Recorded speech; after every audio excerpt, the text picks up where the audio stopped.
The wind, an invisible sculptor, had long since etched its signature onto Lucas Hale's face.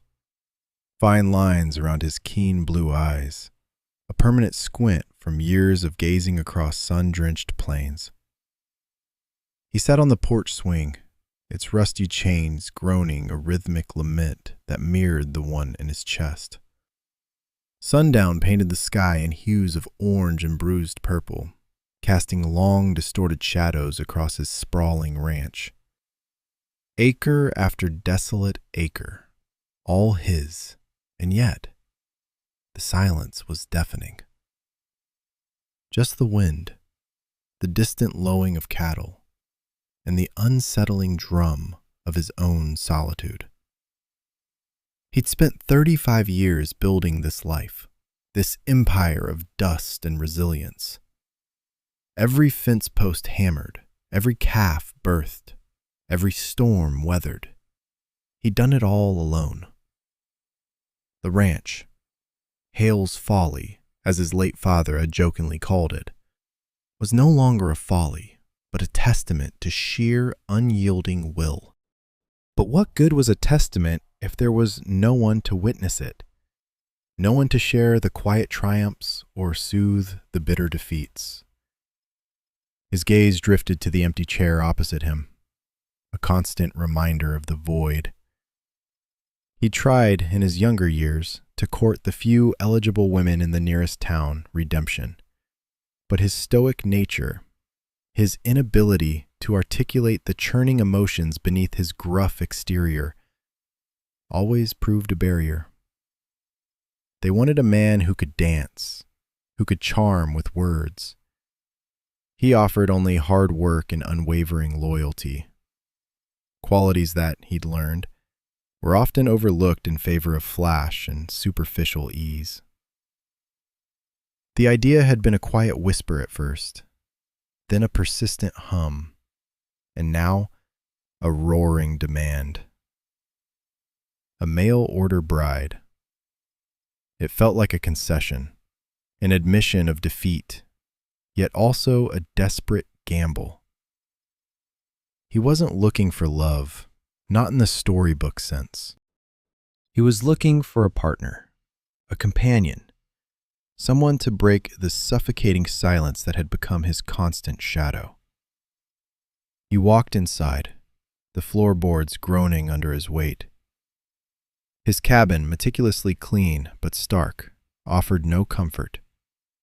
A half-eaten plate of beans sat on the table from dinner, a testament to his solitary existence. He pulled out a worn ledger and a stub of a pencil. His hand, usually steady from years of roping and branding, trembled slightly as he uncapped the inkwell. The advertisement, torn from a months-old newspaper, lay beside him. Western Gentlemen Seeking Homemakers. The words blurred slightly as he read them again. He dipped the pen and began to write, his thoughts clumsy, unaccustomed to such intimate expression. To whom it may concern. My name is Lucas Hale. I own a ranch, Hale's Folly, near Redemption, Texas. It's a good spread, honest work. I'm 35. I'm looking for a woman of good character, strong and capable, who isn't afraid of hard work or quiet nights. I can provide a secure home and a steady life. I'm not much for words, but I'm a fair man. I need a companion. He reread it, cringing at its bluntness, its almost desperate plea. But it was honest. He sealed the letter with a dollop of wax, his personal brand, a stylized longhorn pressed into it.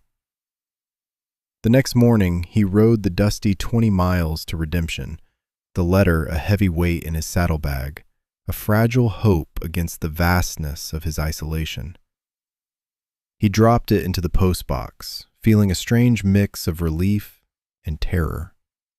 Weeks bled into each other, each sunrise bringing a fresh wave of anticipation, each sunset a dull ache of disappointment.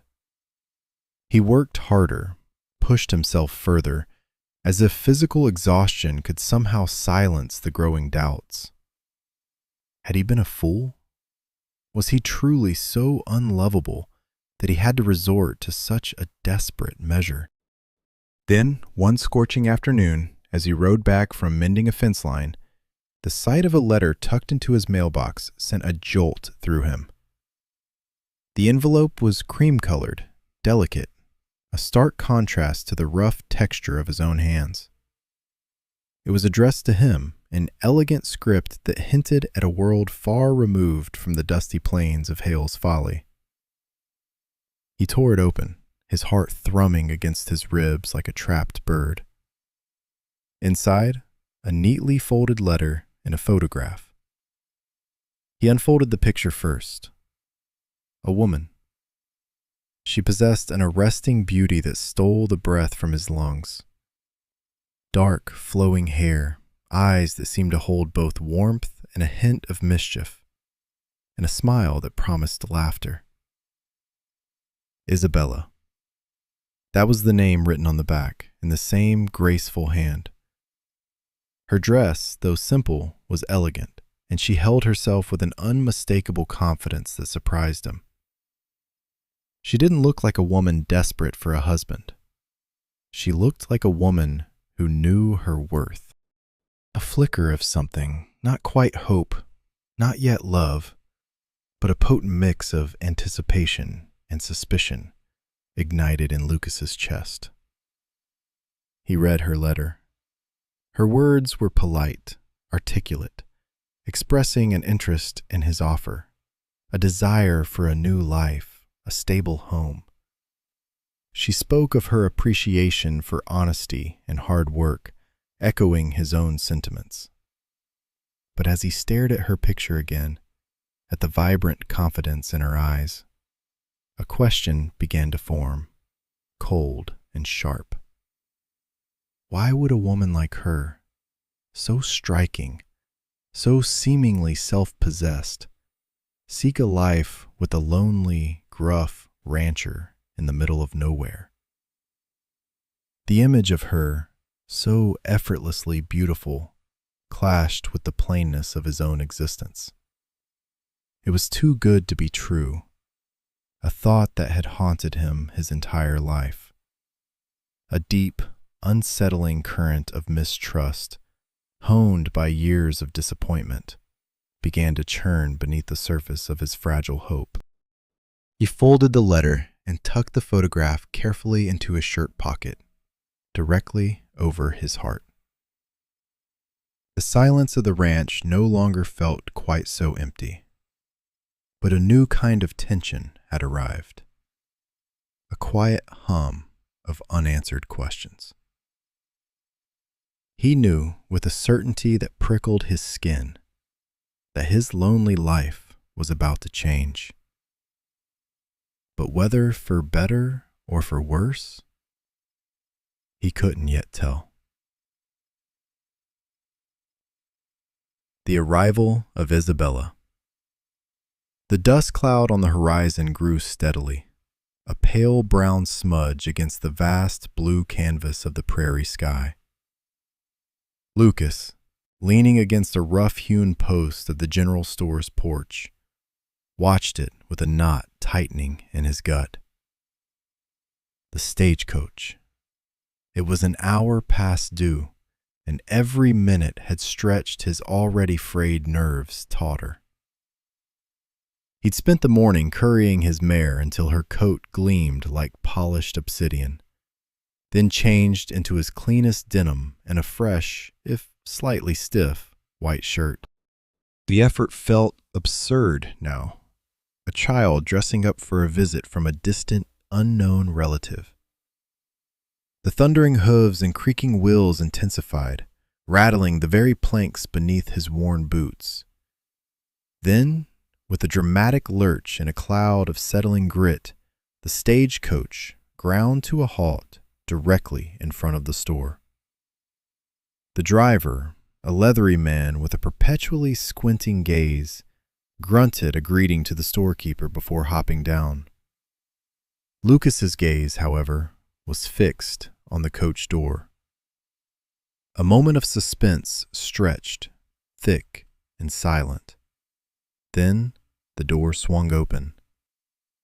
A gloved hand, surprisingly delicate, appeared first, followed by a foot clad in a small polished leather boot. Then she emerged. Isabella. She stepped out with an effortless grace that seemed utterly out of place in this dusty, untamed town. Her dress, a deep emerald green, was impeccably tailored, clinging to her slender frame before flaring gently at the hem. A wide-brimmed hat, adorned with a single dark feather, framed a face that was every bit as captivating as her letter had promised. High cheekbones, a finely sculpted nose, and eyes the color of rich earth, now scanning the small cluster of onlookers with a flicker of apprehension. Her lips, a soft rose hue, were currently pressed into a thin line, betraying a hint of nervousness beneath her composed exterior. Lucas felt a jolt, not entirely of admiration, but of something akin to disbelief. She looked like she belonged in a city salon, not stepping onto the sun-baked main street of Redemption, Montana. He pushed himself off the post, his movements stiff and unpracticed. Her eyes met his, and a faint blush bloomed on her cheeks. She offered a small, hesitant smile. "Mr. Hale?" Her voice, when it came, was soft, melodious, carrying a subtle, unfamiliar lilt. "That'd be me, ma'am," Lucas managed, his own voice sounding rough and unyielding in comparison. He moved towards her, feeling the weight of the town's curious stares. He extended a hand, calloused and strong. "Lucas Hale." She took it, her grip surprisingly firm, yet her skin felt impossibly smooth against his. "Isabella Cruz, it is a pleasure to finally meet you." The words were polite, almost rehearsed. He released her hand, the brief contact sparking a strange current through him. He gestured vaguely towards the stagecoach. "Your luggage?" "Ah, yes." She turned, and the driver, who had already retrieved a rather sturdy-looking trunk, deposited it with a thud beside her. Isabella's gaze lingered on it for a moment. Then she looked back at Lucas, a faint smile playing on her lips. "That should be everything." Lucas surveyed her again, from the pristine hat to the unblemished boots. There wasn't a speck of dust on her, despite the long, arduous journey. Her hair, a cascade of dark waves, was flawlessly arranged beneath her hat. Even her fingernails, he noticed, were perfectly manicured. It was all too perfect, too clean, too delicate for a life of grit and toil he knew awaited her. A tiny, insidious seed of doubt, which had been planted weeks ago by her eloquent letter, began to sprout and unfurl in his mind. This woman, as beautiful and refined as she was, seemed utterly unprepared for the harsh realities of a rancher's wife. She looked like she'd break if he asked her to lift a feed sack, or even walk through a muddy pasture. He cleared his throat, the sound a low rumble. "Well, ma'am, the ranch is a few hours' ride yet. Best get going before the sun starts to dip." He didn't offer to help with her trunk. A silent test, perhaps, or simply an oversight born of his unease. Isabella's smile wavered for a fraction of a second, a fleeting shadow crossing her features. She glanced at the trunk, then back at Lucas, a spark of something unreadable in her eyes. "Of course, Mr. Hale. Lead the way." Her voice held a hint of steel, a subtle shift in tone that Lucas didn't quite catch, too preoccupied with the growing suspicion that this elegant woman was either incredibly naive or hiding something significant. He just didn't know which thought unsettled him more. He turned, retrieved his horse, and mounted with practiced ease. Isabella watched him, then approached the mare he'd brought for her, a gentle sorrel named Daisy. She reached out, her fingers hesitant, to stroke the mare's mane. Daisy nickered softly, nudging her hand. Lucas watched, a flicker of surprise in his chest. Perhaps she wasn't as helpless as she appeared, but the suspicion, like a burr beneath his saddle, remained. This wasn't just a woman seeking a husband. This was a woman playing a part, and he couldn't shake the feeling that he was about to become entangled in a story far more complicated than he'd ever anticipated. "You ride, ma'am?" he asked, his voice flat. She met his gaze, a slight lift of her chin. "I do, Mr. Hale." The confidence was back, masking whatever brief vulnerability he'd glimpsed. He grunted, a non-committal sound, and nudged his horse forward. Isabella, after a moment's hesitation, swung herself surprisingly gracefully into Daisy's saddle, her emerald dress rustling with the movement. As she settled, she subtly adjusted a small, ornate locket tucked beneath the collar of her dress, a movement Lucas missed entirely as he led them out of town, the dusty road stretching before them into the vast, indifferent landscape. The morning sun, still low and hazy, cast long shadows across the corral as Lucas watched Isabella approach the dairy cow. He'd tried to be patient, explaining the milking process with a gruff tenderness that felt alien even to him. But the cow, Bessie, sensed Isabella's hesitation, shifting nervously as her delicate fingers fumbled with the udder. A thin stream of milk splattered onto the dusty ground. Then nothing. Isabella sighed, a sound of frustration that was almost a whisper, and tried again, her brow furrowed in concentration. Bessie let out a low moo of protest, swinging her head away. Lucas, leaning against the fence, chewed on a piece of straw, his gaze unreadable. This wasn't just a lack of skill. It was an unfamiliarity so profound it felt like an act. Later, the riding lesson proved equally disastrous. He'd saddled Midnight, his gentlest mare, and patiently demonstrated the proper way to mount, hold the reins, and guide the horse.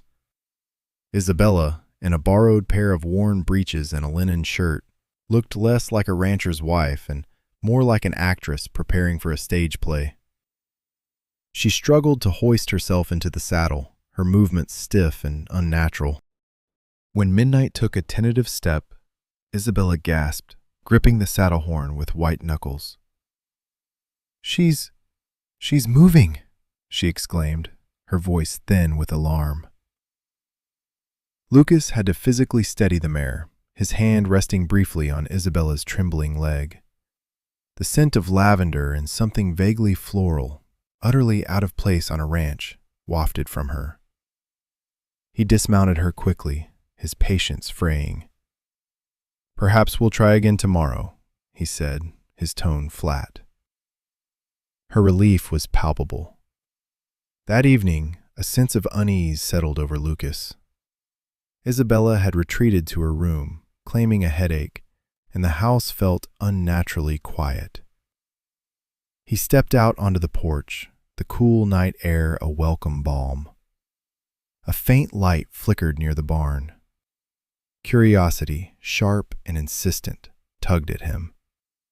He moved silently, his boots barely disturbing the dust, skirting the edge of the corral. As he drew closer, he saw her. Isabella, silhouetted against the dim glow from the barn lantern, was talking to someone. The figure was indistinct, shrouded in shadow, but clearly not one of his ranch hands. Their voices were low, hushed, almost conspiratorial. Lucas couldn't make out the words, but the intensity of their exchange was unmistakable. He watched, hidden by the deep shadows of the old oak, as Isabella handed something small and dark to the figure, who then melted away into the darkness beyond the barn. Isabella lingered for a moment, her shoulders slumped, before turning and walking back towards the house, her pace slower, more deliberate than usual. A knot tightened in Lucas's stomach. The failed chores, her refined demeanor, and now this clandestine meeting. It all painted a picture that was far from innocent. He waited until he heard her door click shut before making his own way back inside. The house felt colder, heavier. He found himself drawn to her room, a sense of transgression battling with a desperate need for answers. The door was slightly ajar. He pushed it open, the hinges creaking softly in the oppressive silence. Moonlight streamed through the window, illuminating the simple furnishings. His gaze fell upon the small, wooden dressing table. Nestled amongst a few hairpins and a half-empty bottle of lavender water lay a locket. It was an antique, intricately carved silver with a faint patina of age. His heart hammered against his ribs. He picked it up, the cool metal heavy in his palm. It wasn't a family heirloom, not the kind a woman would wear every day.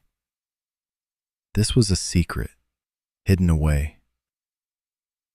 With a hesitant thumb, he pressed the tiny clasp. It sprang open, revealing two miniature portraits. On one side, a stern-faced woman with dark, piercing eyes. On the other, a man. He was young, perhaps Isabella's age, with a handsome, almost aristocratic profile and a neatly trimmed mustache. A stranger. Not a father, not a brother. Not someone Lucas recognized from the few photographs of her family Isabella had shown him. A cold dread seeped into Lucas's bones. This locket was a piece of a puzzle he was only just beginning to uncover, and he had a terrible feeling it held a truth that would shatter everything he thought he knew. He snapped it shut, replacing it exactly as he'd found it, and slipped out of the room, leaving the door ajar, just as before. The silence of the ranch no longer felt peaceful. It felt heavy with unspoken words and dangerous secrets. A shadow in town. The locket, cool and metallic, felt heavy in Lucas's palm. He had retrieved it from Isabella's room, a knot tightening in his gut with each step toward the kitchen. She was humming softly as she kneaded dough, her sleeves rolled up, flour dusting her forearms. The domestic scene felt like a cruel deception. "Isabella," he said, his voice flat, cutting through her melody. She started, dropping a handful of flour onto the wooden counter. Her eyes, usually so composed, darted to his face, then down to the object in his hand. A flicker of panic, swift and undeniable, crossed her features. "What's that?" she asked, a little too quickly, her voice thin. "This." Lucas held up the locket, letting it dangle, catching the faint morning light. "I found it. In your room." He watched her closely, searching for any tell. Her cheeks flushed, a deeper red than the exertion of kneading warranted. She wrung her hands, leaving streaks of white flour on her apron. It's just an old trinket." "An old trinket with pictures inside," Lucas countered, his gaze unwavering. "Of people I don't recognize. People who are definitely not your parents, judging by the age of the woman." He knew he was pressing, but the need for answers gnawed at him. Isabella's breath hitched. She averted her eyes, focusing intently on a smudge of flour on the counter. "They're distant relatives, from my mother's side. I don't know them well." "Distant relatives you carry around in a locket and try to hide?" Lucas scoffed, the sound rough. "Isabella, who are these people? And why are you lying to me?" She finally met his gaze, and for a fleeting moment, he saw a raw fear in her eyes that sent a jolt through him. It was quickly replaced by a stubborn resolve, a tightening of her jaw. "I am not lying. They are a private matter, not relevant to why I'm here." "Everything about you is relevant, Isabella," Lucas growled, stepping closer. "Especially when you're living under my roof, posing as my wife-to-be, and sneaking around with strangers at night." Her head snapped up. "I don't know what you're talking about," she practically shouted, though her voice still trembled. "Don't you?" Lucas challenged, his voice dropping to a dangerous low. "Because I saw you last night by the barn, handing something small and dark to a man I've never seen before." Isabella's face went utterly ashen. All color drained from it, leaving her complexion stark against the flour dust. She opened her mouth, then closed it, no sound emerging. Her hands clenched into fists, knuckles white. The carefully constructed facade crumbled, revealing something fragile and terrified beneath. Before Lucas could press further, a loud knock echoed from the front door. It was Jedediah, his usual morning visit. The interruption was unwelcome, but Lucas knew he couldn't continue this interrogation now. He slipped the locket back into his pocket, his jaw tight. Jedediah, a sturdy figure with a perpetually amused twinkle in his eye, leaned against the doorframe, a sack of fresh eggs in his hand. "Morning, folks. Just dropping off these beauties. Got a bit of news from town, too." He glanced between Lucas and Isabella, a knowing glint in his eye, sensing the tension. "Saw a new face down at the saloon. Real rough-looking sort. Didn't look like he was passing through either. Asking questions." Lucas felt a prickle of unease. "Questions about what?" Jedediah shifted his weight. "About you, mostly. And a woman who recently arrived in town. Said he was looking for someone fitting Isabella's description, if you can believe it. Got a strange feeling about him, like a shadow walking in broad daylight." Isabella, who had been stiffly gathering the scattered flour, froze. Her head slowly lifted, her eyes wide with a terror that Lucas had never witnessed before. It was a primal fear, one that clawed at him. Lucas's gaze sharpened. "What's his name, Jed?" "Called himself Silas," Jedediah supplied, a frown creasing his brow.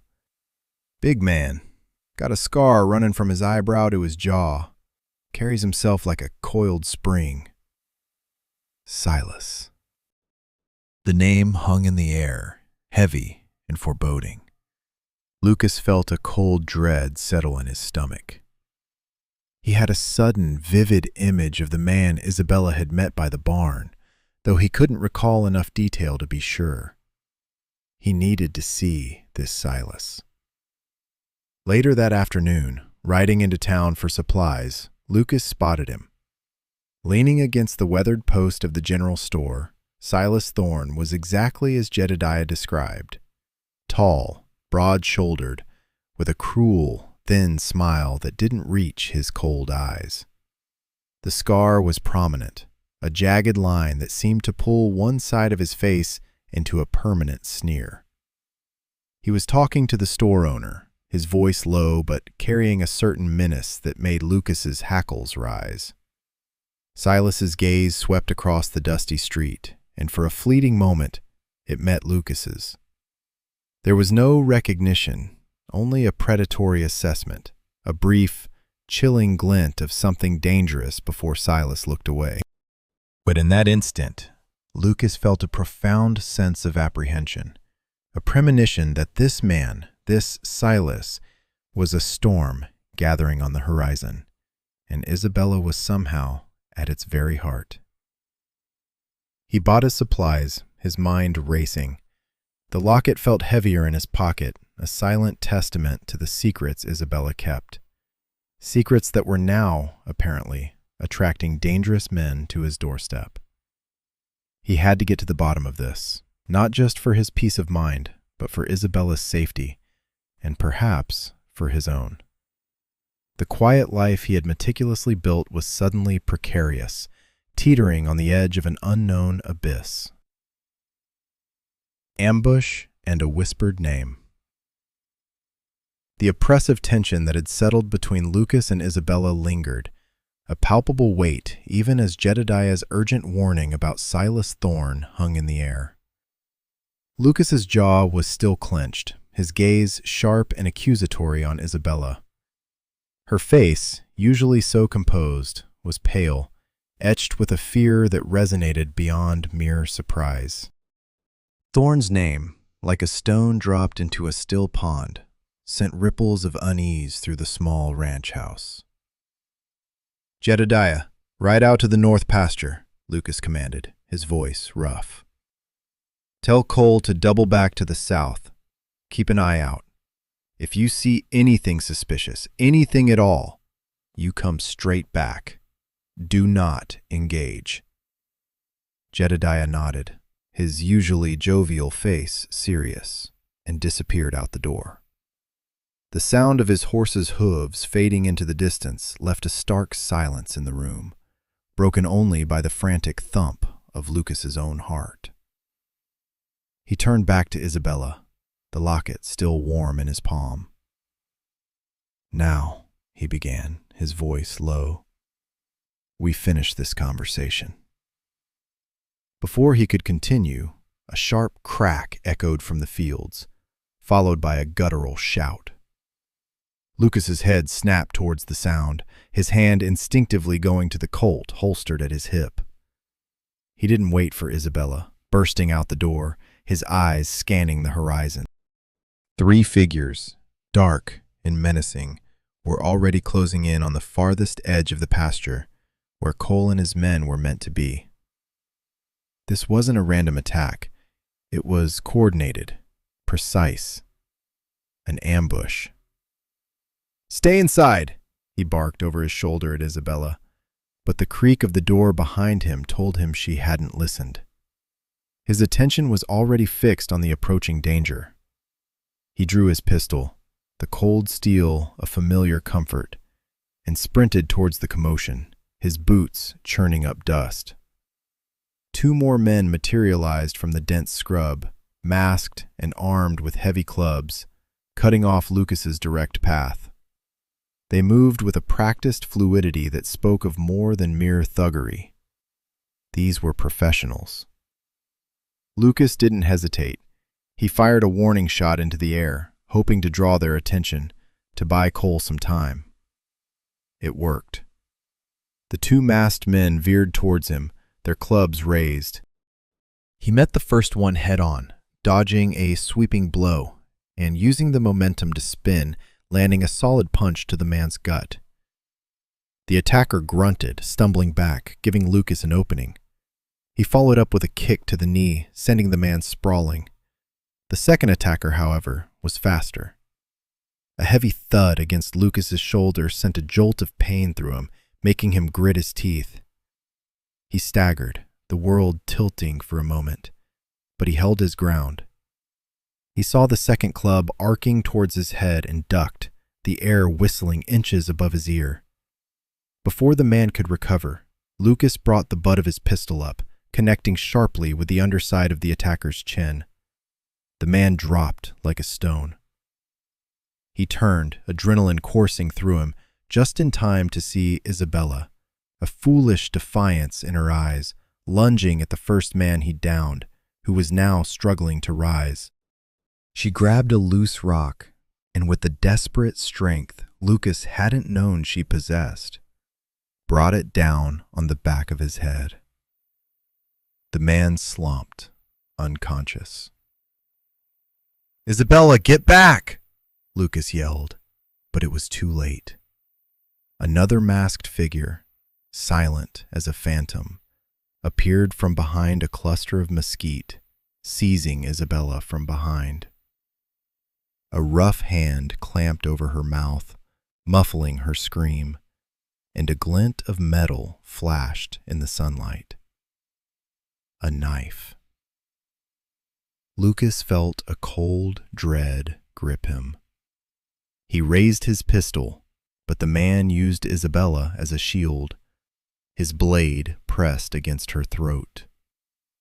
Her eyes, wide with terror, locked with Lucas's.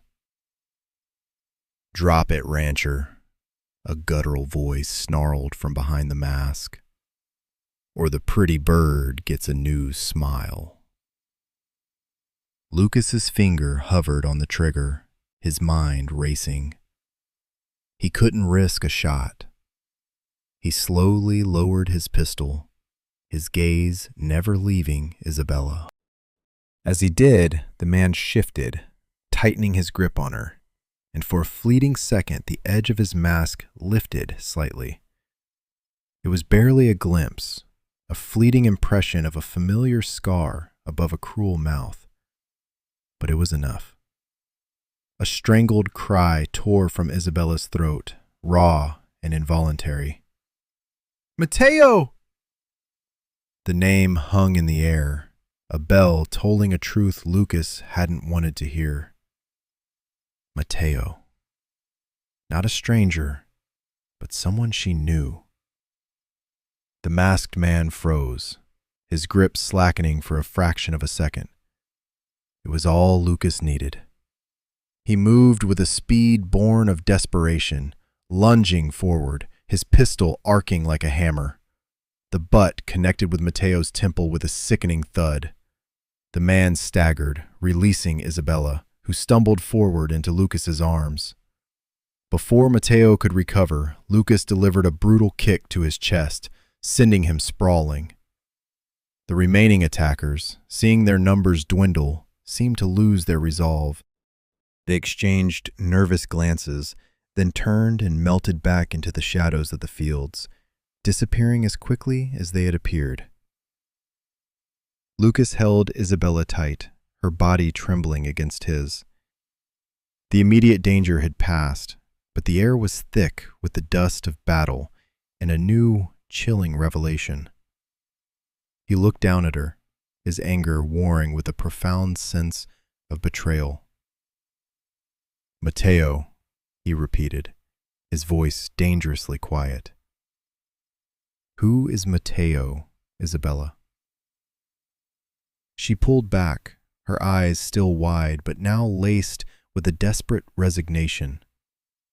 She looked at the unconscious figure on the ground, then back at Lucas, her lower lip trembling. The carefully constructed facade she'd maintained for weeks, the poised confidence, had shattered. He's one of them," she whispered, her voice hoarse, a raw vulnerability in her tone that pierced through Lucas's defenses. I'm running, Lucas. I'm running from them all."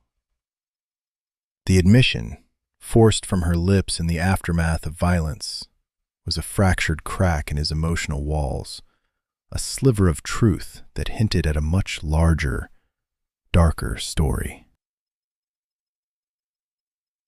Learning to fight.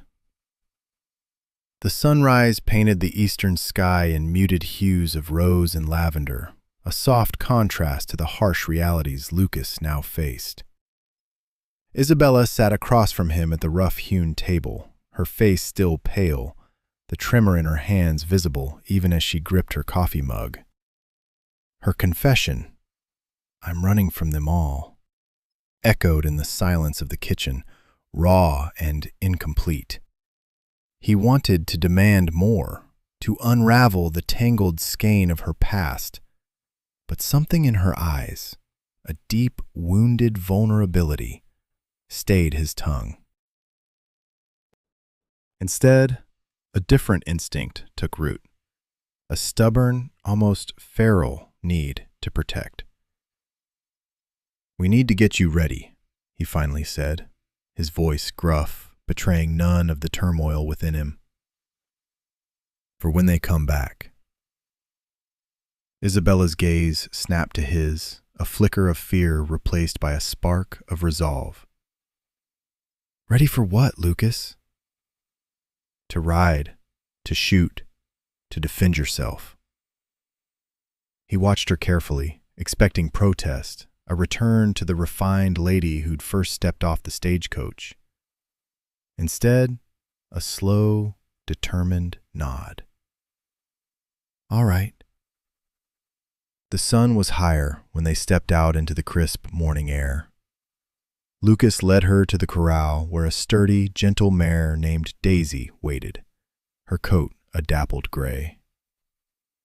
"First, riding," Lucas announced, his tone devoid of softness. He demonstrated how to saddle, how to hold the reins, his movements economical and strong. Isabella watched with an almost academic intensity, absorbing every detail. Her first attempts were clumsy. She fumbled with the bridle, her small hands struggling with the leather straps. Lucas, despite himself, found a faint smile touching his lips as she muttered a frustrated curse under her breath. He helped her mount, placing her hands correctly on the reins, guiding her feet into the stirrups. Daisy, sensing her rider's nervousness, shifted restlessly. "Relax," Lucas instructed, standing beside the mare. "She feels your tension. Breathe." Isabella took a deep, shaky breath, her shoulders easing slightly. Lucas walked alongside Daisy, leading the mare in slow circles around the corral, offering quiet instructions. "Keep your heels down. Look where you want to go. Don't fight her. Flow with her." By midday, Isabella was managing a tentative trot, her posture still stiff but improving. Her cheeks were flushed from the sun and exertion, a few strands of dark hair escaping her braid. She looked less like a lady of leisure and more like a woman beginning to adapt to a harsh, new reality. When she dismounted, her legs trembled, but a triumphant glint was in her eyes. "I did it." After a quick, silent lunch, Lucas moved on to the next lesson, shooting. He led her to a secluded gully, far enough from the ranch house that the sharp crack of gunfire wouldn't alarm anyone. He handed her a Winchester rifle, heavier than anything she'd ever held. "This ain't for show, Isabella," he said, his voice serious. "This is for survival." He showed her how to load a cartridge, the glint of brass against his calloused thumb. He demonstrated the stance, the way to brace the rifle against her shoulder, how to sight down the barrel. Steady hands, steady breath. Squeeze, don't yank. Her first shot went wide, kicking up dust 20 feet to the left of the makeshift target, an old tin can perched on a fallen log. The recoil sent a shockwave through her shoulder, making her wince. "Again," Lucas commanded, his patience unwavering. She reloaded, her movements more deliberate this time. She took a breath, held it, and fired. The tin can jumped, a small, satisfying clang echoing in the gully. A genuine smile, untainted by fear or pretense, lit up her face. "You hit it!" Lucas felt a surprising surge of pride. They spent the rest of the afternoon in a rhythm of loading, aiming, and firing. Isabella's shoulder would ache, Her brow would furrow in concentration, but she never complained. Her determination was a fire in her eyes, a testament to the steel beneath her elegant exterior. Lucas found himself watching her, not just as a student, but as a woman revealing hidden layers. He corrected her grip, adjusted her stance, his hands occasionally brushing hers. Each touch, brief and accidental, sent an unexpected jolt through him. As the sun began its descent, painting the western sky in fiery oranges and purples, Isabella's shots grew more consistent. She was still far from a marksman, but she was no longer helpless. "We'll do more tomorrow," Lucas said, taking the rifle from her. His voice was softer now, the edge gone. Isabella nodded, her eyes lingering on the dented tin can. "Thank you, Lucas." Her voice was quiet, imbued with a sincerity that resonated deep within him. He looked at her, truly looked at her. Her hair was wind-blown, her face smudged with dirt, but the fear that had haunted her eyes since the ambush was now tempered by a burgeoning strength, a nascent confidence. In the quiet of the gully, surrounded by the scent of pine and gunpowder, a fragile, unspoken trust began to form between them. A silent pact forged in the crucible of impending danger. He still had questions, so many questions, but for now, his priority was clear. He would teach her to fight. The truth revealed. The harsh midday sun beat down on the ranch as Lucas and Elena, still practicing her aim with the Winchester, heard the distinct clatter of an approaching wagon. Lucas squinted, his hand instinctively going to the Colt holstered at his hip. A lone figure, silhouetted against the dusty horizon, grew steadily larger. Silas. There was no mistaking the predatory gait, the dark, expensive suit that seemed out of place in this rugged land. Elena's face, moments ago flushed with determination, drained of all color. The rifle clattered to the ground, forgotten. "He's here," she whispered, her voice a thin thread of fear. Silas reined in his team, a respectful distance from the house, his eyes, cold and assessing, sweeping over them. "Well, well, Isabella," he drawled, a smirk playing on his lips. "Fancy meeting you here.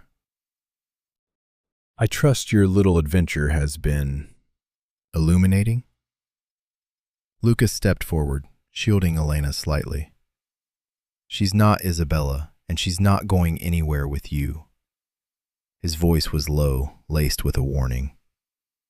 Silas chuckled, a dry, unpleasant sound. "A protective rancher? How quaint. I assure you, my dear fellow, this is a family matter. My wife, in fact." His gaze flickered to Elena, a possessive glint in his eyes. "Come along, Elena. We've delayed enough. Your father is most displeased." Elena's breath hitched. Lucas felt her tremble beside him. "My name is Elena Vargas," she stated, her voice shaking but holding a surprising steel. "And I am not your wife, Silas. Never was, never will be." Silas's smirk vanished, replaced by a flicker of irritation. "Enough of this charade. The marriage papers are signed, sealed, and witnessed." "Your father saw to that." He dismounted, his movements deliberate, menacing. "You will return with me, or I will ensure this entire ranch and everyone on it suffers the consequences of your foolishness." Lucas drew his Colt, the metallic click echoing in the sudden silence. "Get back in your wagon, Thorne. Now." Silas paused, his eyes narrowing on the firearm. He was outnumbered, for now. This isn't over, Isabella. Or Elena. Whatever name you choose to hide behind. He climbed back onto his wagon, his parting shot chilling the air. You can't run from the truth forever, or from your obligations. With a crack of his whip, he turned the wagon and disappeared back down the dusty trail, leaving an ominous silence in his wake. Lucas holstered his weapon, his gaze softening as he turned to Elena. "Elena Vargas?" he asked gently. Tears streamed down her face, carving clean paths through the dust and grime. "My real name is Elena Vargas," she sobbed, finally collapsing into his arms. He held her tight, feeling the tremors racking her body. "I'm so sorry, Lucas. So sorry." He led her inside, settling her onto the small sofa.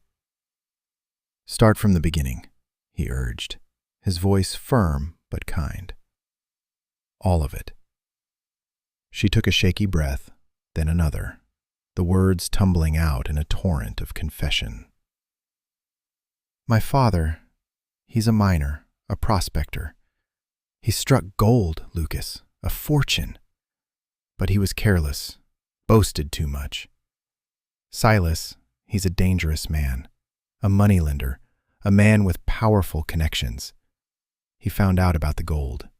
He offered to protect my father's claim, to invest, but it was all a ruse. He wanted it all." Her eyes, red-rimmed and pleading, met his. He demanded I marry him, to solidify his claim, to ensure he got his hands on the gold. My father, he's not a bad man, Lucas, just desperate. He thought it was the only way to save his mine, to save us. I refused. I couldn't marry him. So I ran. I escaped from the church on the day of the wedding. I took the name Isabella Cruz, desperate to disappear. I saw your advertisement, Lucas, and I thought I could find safety here. A new life. She wrung her hands, her voice barely a whisper. The gold. It's hidden. My father told me where, just in case. Silas thinks if he controls me, he controls the gold. He doesn't know I know the location. He thinks I'm just a pawn, a key to unlock my father's treasure. Lucas listened, a whirlwind of emotions warring within him. Betrayal, sharp and immediate, twisted in his gut. She had lied, had deceived him, had brought this danger to his doorstep. But beneath the anger, a deeper, more powerful feeling stirred, a fierce, protective love. He saw not a manipulative woman, but a terrified girl, forced into an impossible situation, fighting for her freedom, for her life. His loneliness, once a dull ache, now felt insignificant compared to the raw courage radiating from her. He reached out, cupping her tear-stained face in his calloused hands. "Elena," he said, letting her true name roll off his tongue. "You don't have to run anymore. You're safe here. We'll face him. Together." Her eyes, wide with a mixture of terror and hope, searched his. In their depths, Lucas saw not only the desperate woman he had come to know as Isabella, but the brave and resilient Elena Vargas, a woman worth fighting for, a woman worth protecting, no matter the cost. The truth, raw and dangerous, had been revealed, but it had also forged an unbreakable bond between them. The morning's usual scent, a comforting blend of coffee and damp earth, was usurped by the metallic tang of fear and the distant rumble of approaching riders. Lucas knew Silas wasn't one for half measures. With an ingrained efficiency, Lucas checked the Winchester he'd prepared countless times. "Secure the cellar hatch from inside, just in case," he instructed, his voice a low, steady current through the slit in the barn wall. Elena, surprisingly composed despite her pallor, affirmed with a nod. She heaved a heavy timber, her hands, once soft and carefully tended, now surprisingly strong and calloused. Lucas watched her for a beat, a flicker of admiration piercing his apprehension. She'd adapted quickly, a fierce determination blossoming in the face of their stark reality. "They're here," she breathed, her voice taut, as the lead riders crested the ridge. A plume of dust billowed behind a dozen grim-faced men with Silas at their head, astride a black mare like a malevolent sovereign. He dismounted, a cruel twist to his lips, and motioned to his men. They fanned out, encircling the ranch house and barn. Lucas took position by the main window, the rifle's cold steel a familiar anchor against his cheek. Elena, gripping a smaller rifle, settled into another vantage point. "Remember," Lucas's gaze met hers across the dim room. "Aim for the center mass. Make every shot count." Silas's gravelly sneer sliced through the tense quiet. "Lucas Hale, send out the girl, and no one else gets hurt." Lucas offered no reply. He waited, a finger poised. He watched as one of Silas's men, a burly figure with a scarred face, attempted to kick in the front door. The wood groaned, splintered, but held. That was Lucas's signal. The first shot cracked, echoing across the yard. The man stumbled back, clutching his shoulder. Chaos erupted. A volley of shots peppered the house, wood groaning and glass exploding inward. Lucas returned fire, felling another assailant who'd pressed too close to the barn's side entrance. Elena, despite the tremor in her hands, fired with startling precision. Their impromptu training had served her well. A man attempting to flank the house cried out and crumpled. Lucas spared her a glance, a silent accord passing between them. The skirmish was relentless. Lucas shifted from window to window, each shot deliberate, yet their numbers were overwhelming. A bullet grazed his arm, a searing sting, and he grunted, pressing a hand to the fresh wound. He ducked an instant before another shot pulverized the wall where his head had been. "Lucas!" Elena's voice was sharp with alarm. He spun, seeing a figure silhouetted in the shattered doorway, rifle raised. Before Lucas could react, a shot rang out from Elena's position. The man staggered, his weapon clattering, then collapsed. Lucas stared at her, a profound gratitude washing over him. She'd saved his life. The fragile trust, born of desperate circumstance, now forged into an unshakable bond. Suddenly, a new sound cut through the gunfire, the insistent thud of hooves and a bellowing voice. "Sheriff's Department, drop your weapons!" Jedediah. He'd made it. Silas, momentarily stunned, glanced wildly about. Sheriff O'Malley, a stoic man, rode in at the head of a small posse, their rifles trained on Silas and his remaining men. "Thorne, it's over." O'Malley's voice was calm, authoritative. "Hands where I can see 'em." Silas snarled, but the fight had visibly drained from him. His men, seeing their advantage dissolve, slowly began to lower their weapons, their faces etched with defeat. Lucas, his arm throbbing, watched as O'Malley and his deputies disarmed Silas and his gang. The sheriff, a man of few words, met Lucas's gaze with a nod of approval. The air, once thick with the acrid scent of gunpowder, slowly began to dissipate. Silence, deep and profound, descended upon the ravaged ranch.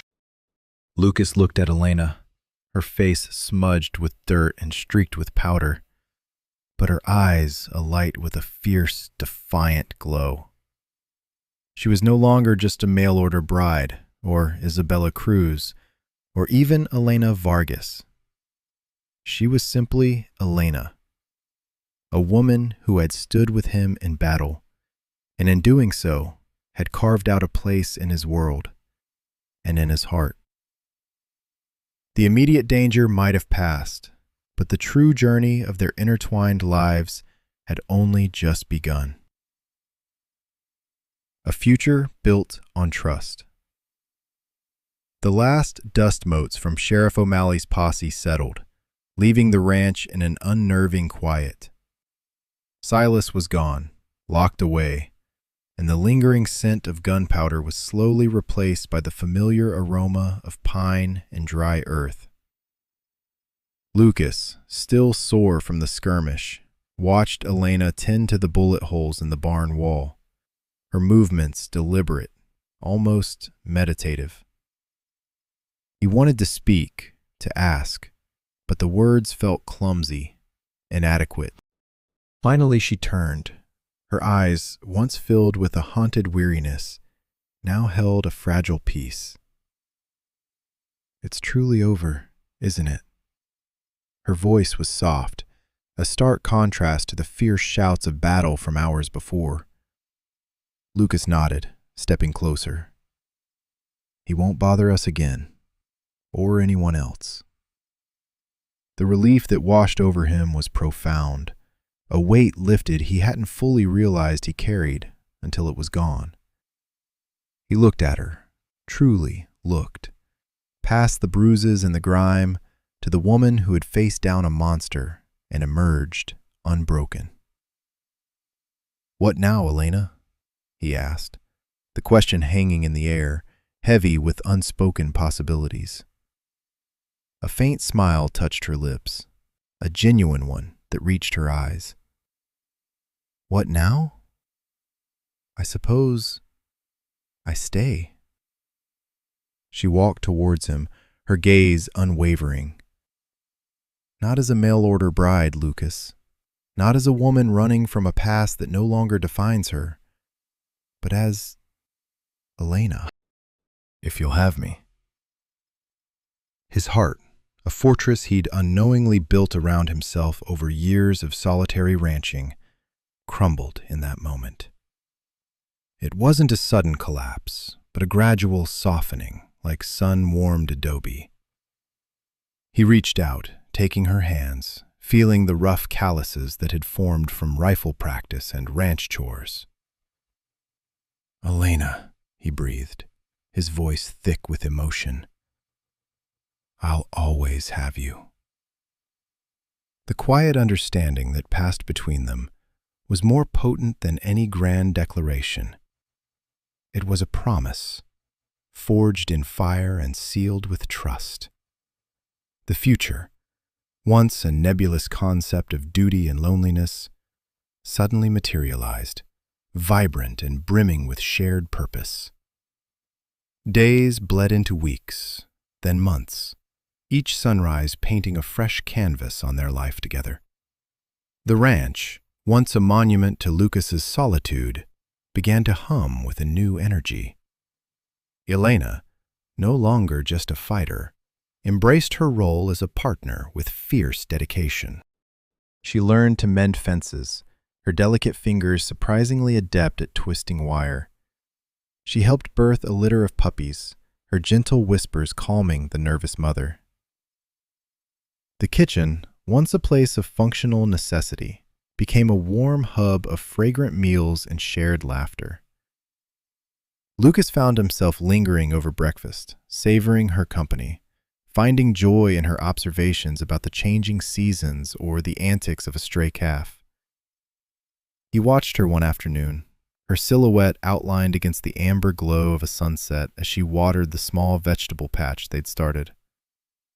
Her hands, once soft and unblemished, were now tanned and strong, bearing the marks of a life lived outdoors.